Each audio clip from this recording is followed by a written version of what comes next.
TV Gracia presenta entrevistas impactantes, hechos impactantes, abusos, violaciones, maltratos, cometidos bajo el nombre de alguna religión, narrados por las propias víctimas.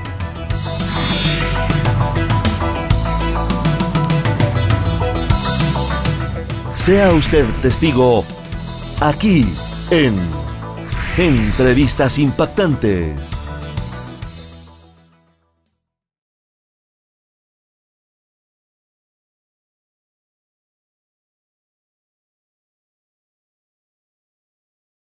Tiene que ver con la historia de una mujer, Julieta Añasco, que ella cuando era chiquita, y ahora nos va a estar contando de qué se trata su historia, fue abusada, se olvidó de esa historia y al pasar por la iglesia a la que concurría, bueno, recordó aquellos abusos y está impulsando la causa. Y se encuentra con ciertas resistencias para investigar el caso. Presentamos el tema y ahora hablamos con ella.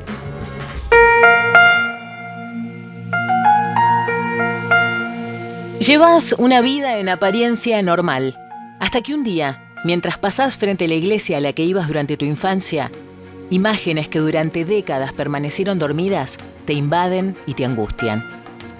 Son recuerdos de abusos sexuales que sufriste a manos del cura de la parroquia cuando tenías 7, 8 y 9 años. Es lo que le ocurrió a Julieta Añasco, que hace 1 año y medio denunció a Héctor Ricardo Jiménez de haber abusado sexualmente de ella a principios de los 80. 30 años después de aquellos días de horror y silencio, Julieta dice que la causa avanza lenta. Entre otras razones, porque el acusado es protegido por la iglesia. Después de viajar al Vaticano para contarle su historia a Francisco, y después de encontrarse con otras víctimas del mismo sacerdote, que con 86 años aún sigue al frente de una capilla en La Plata, Julieta está en vivo en Argentina. Para que sepamos más de su caso y para que la justicia y la iglesia impidan que nuevos chicos y chicas sean abusados.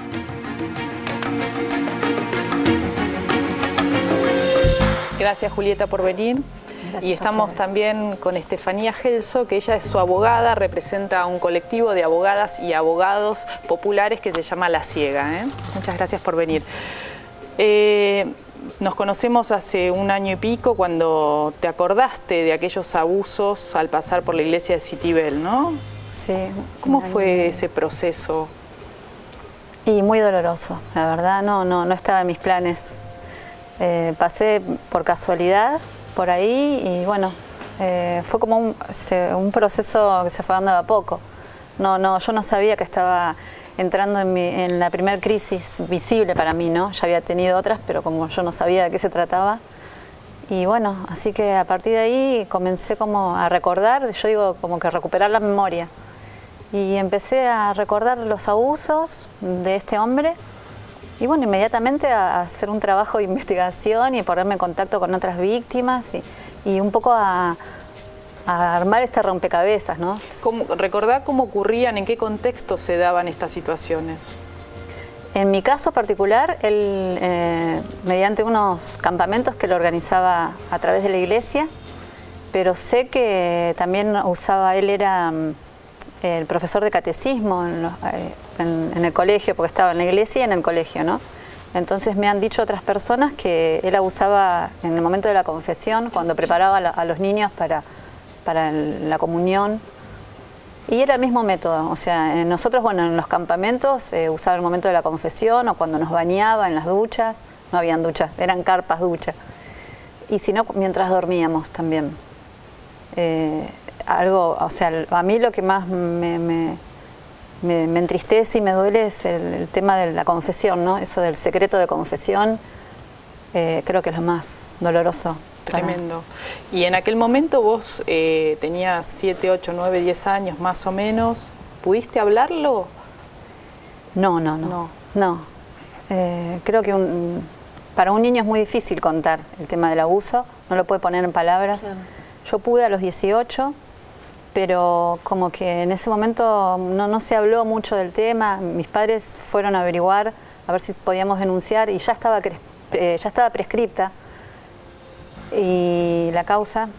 Entonces mucho más no hicieron, más que enviarme a terapia Pero lo loco de esto es que en terapia nunca jamás lo pude hablar. O sea, tengo como casi 20 años de terapia y nunca lo pude hablar.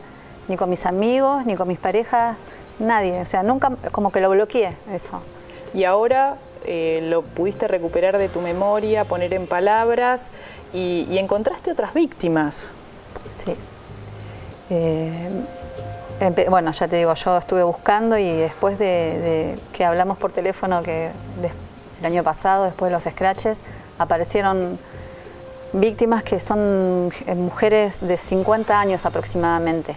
Eso también para mí fue terrible, porque enterarme que desde el año 71 él viene abusando sistemáticamente de niños, eso para mí fue muy, muy doloroso también.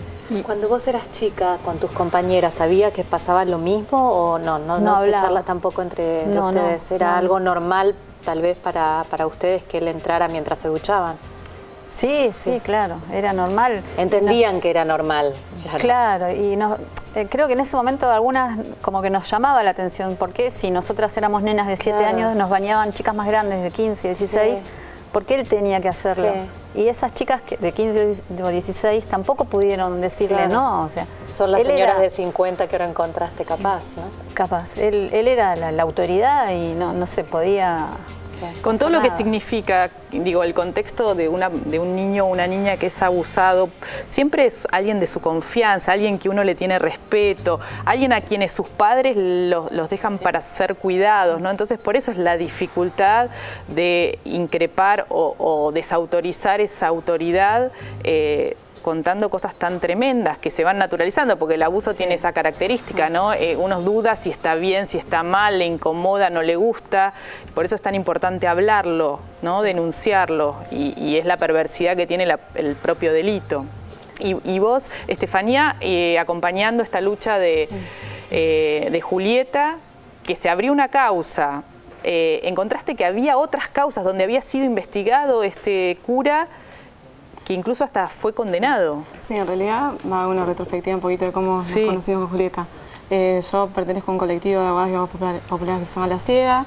Somos varios abogados y abogadas, estoy yo acá, pero en realidad somos bastantes los que estamos poniéndole el cuerpo y la cabeza a como otras situaciones en las que intervenimos.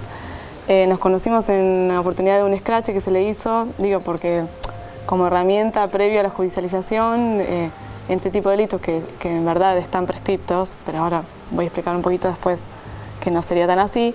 Bueno, nos conocimos en uno de los scratches que le hicimos a la casa. En realidad ese fue posterior al que le hicimos cuando él efectivamente era estaba cura en un hospital público, en la capilla del Hospital San Juan de Dios, que es la referencia en La Plata. Después, bueno, desde el movimiento feminista, desde varios arcos. Particularmente yo también participo ahí en la campaña nacional contra las violencias hacia las mujeres. Se le hizo un scratch en la casa. Bueno, casualmente él ya no vivía más en ese lugar. Ya tiene 80 y pico de años, claro, ¿no? Hay que recordar que es un señor grande, sin embargo ha quedado como impune todas sus acciones y sus delitos, los que ha cometido contra tantísimas niñas y niños que ahora son adultos. Y bueno, y en todo ese proceso nos conocimos con Julieta. Decidimos finalmente hacer la denuncia, eso fue en septiembre de 2013. Hicimos la denuncia, ahí comienza, digamos, ahí interviene el aparato judicial. La denuncia se radicó en la Fiscalía número 6, a cargo del fiscal Marcelo Romero. De La Plata. Exacto, de La Plata. Desde allí, o sea, transcurrido ya más de un año, la causa avanza muy, muy lentamente porque, nosotros conocemos que en este tipo de causas, donde causas de abuso y particularmente donde el abusador es un cura, hay mucha protección de la justicia, es decir, en esos casos que, voy a Sería mencionar, interesante tal vez, Estefanía, que cuentes, porque por ahí no tenemos tanto tiempo para, por ahí con tanto detalle, pero sí marcar puntualmente que hubo una causa en el año 86 y otra en el 95, porque a pesar de esas causas y esas denuncias, que esto es lo grave, este cura siguió siendo destinado a otras iglesias, parroquias, escuelas, donde siguió abusando, a pesar de que el arzobispado de La Plata sabía que había habido unas niñas y unos niños que decían que los manoseaba en sus partes partes íntimas y que incluso hubo una condena. Sí. Esto creo que es lo que hay que puntualizar, porque ahí lo que marca claramente es la protección que tuvo este cura del Poder Judicial y del Arzobispado de La Plata. Que se reproduce hoy día en la actualidad. Bueno, nosotras ya sabíamos que en el año 96 él efectivamente había sido condenado por un abuso cometido contra unos niños de Magdalena, y bueno, lo notorio de la sentencia es que se lo condena, efectivamente se demuestra que el delito existió, pero se le concede una de las carcelaciones extraordinarias, es decir, él no tiene una pena de prisión efectiva. O sea, para explicarlo lisillano, digamos, esto, todo, digamos, esto se genera a raíz de que el arzobispado sale como garante, por así decirlo, de que, bueno, de esa situación, lo cual también es muy grave, es decir, el arzobispado solicitó expresamente esa excarcelación y a posteriori de eso, que eso fue en el 96, o sea, nunca se los comulgó, o sea, quedó todo como silenciado. Lo que a mí me llama la atención es algo. Vos viajaste al Vaticano. Pero quiero contar otra causa más, que en esa búsqueda, cuando vamos al archivo a desarchivar esta causa del 96, nos encontramos con otra más viejita que no teníamos conocimiento, porque ahí los archivos son manuales, o sea, estamos hablando de los 80.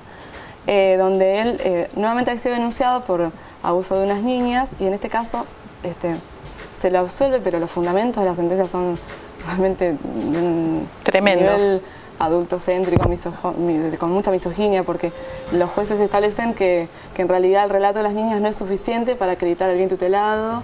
Es decir, para acreditar, digamos... Sí, para condenarlo, claro, uno podría decir, digamos, que a pesar de haber dicho que este señor las manoseaba, no era suficiente para una condena. Exacto. En ese caso el delito era abuso deshonesto, ¿no?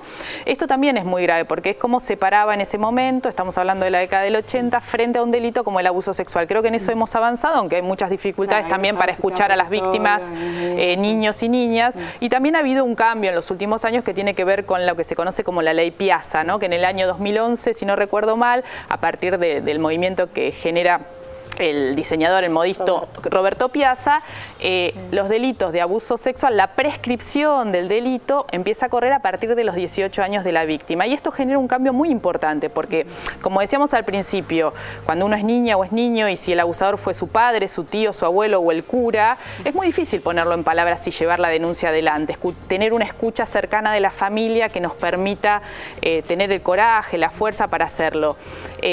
Ahora, a partir de que tiene 18 años, la persona que quiera denunciar, recién ahí empieza a correr que el plazo de prescripción, que depende de las características del delito, puede ser 5, 6, 8, 10 años para que prescriba. Entonces hay un plazo ya de un adulto que tiene el tiempo para ir a denunciar, que te podría haber pasado a vos en este caso, pero como los hechos te involucraron antes de esta sanción de esta ley, ahora hay discusión. Incluso hay un caso en Entre Ríos donde se ha declarado la imprescriptibilidad del delito, ¿no? Que esto es lo que abre como una ventana para que otros casos de menores, de niñas y niños que fueron abusados años atrás puedan seguir la denuncia, ¿no? Y los casos. Caso importantísimo fue justo coetáneo a la presentación que nosotros hicimos en el expediente, que como veíamos que no avanzaba, es decir, digamos, teóricamente la justicia de oficio. Bueno, nos presentamos como particular unificadas, incorporamos muchísima jurisprudencia en este sentido, hablando de la imprescriptibilidad, pero como una grave violación a los derechos humanos, claro. Jurisprudencia de la Corte Interamericana. Y en ese interín, bueno, sale el fallo de Entre Ríos, que para nosotros fue importantísimo, porque de algún modo abre una brecha, por lo menos en el aspecto judicial. Pero bueno, volviendo a la causa en sí, aún no avanzó demasiado. No se ha logrado notificar fehacientemente a Jiménez, o sea que Jiménez, o sea, formalmente no está, Jiménez es el cura, no está, digamos, anoticiado. Claro. ¿Está trabajando? No, ya no trabaja. Lograron correrlo. Se fue a Carué, sabemos que se estuvo un tiempo y ahora volvió porque tenemos conocimiento que fue a hacer la licencia de conducir en La Plata, y bueno, como a través de los scratches se conoce públicamente el aspecto de él. Bueno, alguien nos comentó y denunciamos ese domicilio. Julieta, ¿y a vos cómo te cambió, tu historia de vida, el poder sacar de tantos años en la memoria que estaba ahí guardado estos recuerdos y ponerte ahora en una actitud proactiva para que no queden impunes, ¿no? Sí, es increíble. Eso es lo que también me llama mucho la atención, el momento de poder romper el silencio y darte cuenta de lo que te hicieron de chico. Es un delito, creo que lo pude hacer propio, ¿no? El tema del abuso. Yo como el abuso lo veía como que sí, me pasó, pero no pasó nada, ¿no? Y como que subestimaba el tema del abuso. Y poder ponerlo en mi cuerpo y sentirlo hizo que ahora sea como otra persona. No solo por mí, o sea, yo digo esto también, yo empecé a denunciar las denuncias por mí y a partir de ahí un montón de gente me empezó a acercarse, chicos que fueron abusados por sacerdotes de toda la Argentina, y a partir de ahí también se me abrió otro camino que no estaba en mis planes, para nada. Así que ahora también lucho por que las causas de abuso no prescriban, no deben prescribir. Yo tengo mucha fe de que puede cambiar eso. Y además, bueno, acompañar a mis compañeros justamente en este camino. Hay muchos chicos que las causas de ellos nadie por ahí, o muy poca gente sabe. Y bueno, así que por suerte contactamos con el abogado Carlos Lombardi de Mendoza, que es un luchador por los derechos humanos y sabe mucho sobre derecho canónico. Así que nos está asesorando a todos. Y ustedes formaron una red de sobrevivientes de abuso eclesiástico en la Argentina. En otros países sabemos que ha habido grandes movimientos de víctimas de abuso, sabemos el caso en Estados Unidos, en Irlanda, en Brasil también, y vos estás por viajar a Estados Unidos. Sí, a raíz de todo esto, bueno, tuve un año de crisis cuando empecé a recordar y hacer lo propio, de llorar y estuve muy mal, muy encerrada, literalmente encerrada, y gracias a mi compañero y a mi hijo, ellos estuvieron ahí sosteniéndome. Ay, perdón. Está bien. Y bueno, y a raíz de eso me contacté virtualmente con un montón de gente de otros países, conocí a SNAP, y el trabajo SNAP es la red de víctimas sobrevivientes de Estados Unidos. Y a raíz de ellos empecé a ver otro mundo y bueno, ellos me están ayudando muchísimo. Hay en Perú hay una persona, un doctor, Héctor Guillén, lo tengo que nombrar porque es impresionante lo que hace conmigo también. Me mandó mucho material. Te asesora. Me asesora, me está enseñando mucho. Y bueno, y a raíz de eso ellos me han invitado a viajar a una conferencia que se hace todos los años en Estados Unidos, ¿sí? Y con la posibilidad de poder llevar no solo mi caso, sino el caso de mis compañeros, que son varios, y llevarlos allá y tratar de presentarlos en la ONU. ¿Y qué pensás desde que asumió Bergoglio como el Papa Francisco, ha expresado por lo menos ciertas posiciones distintas de lo que era la política de la Iglesia histórica, ¿no? De encubrir, de tapar, de silenciar, de trasladar a los curas denunciados sin asumir los delitos, ¿no? Como estos hechos como delitos? En eso ha habido un cambio, por lo menos desde la palabra. ¿Vos cómo lo estás viviendo? Sí, nosotros estamos intentando llegar a él ahora como Papa. Mis compañeros como Gabriel Ferrini, Osvaldito Ramírez en Corrientes, Iván de Mendoza, ellos también, los chicos Graci, ellos también han intentado llegar a él cuando él era cardenal, no tuvieron éxito. Así que ahora también estamos intentando llegar a él y pedirle que por favor que piense en las víctimas, que piense en los niños, y esta cosa de que sabemos que hay obispos que encubren, entonces tratar de que se haga algo, ¿no? Y que hagan efectivo lo que dice, y que todos los curas que están denunciados por abuso que sean investigados, y que aparte que la Iglesia también nos pueda informar qué sucede con las causas eclesiásticas. No ocultar. Ahora, por ejemplo, Osvaldo Ramírez de Corrientes, sabemos que el cura Pacheco ya está iniciada la causa eclesiástica la semana pasada, el viernes. Entonces queremos saber qué va a pasar. Y así que bueno, le estamos pidiendo entre todas las víctimas de América. No bajar los brazos. Sí. Muchísimas gracias por haber venido. Bueno, gracias.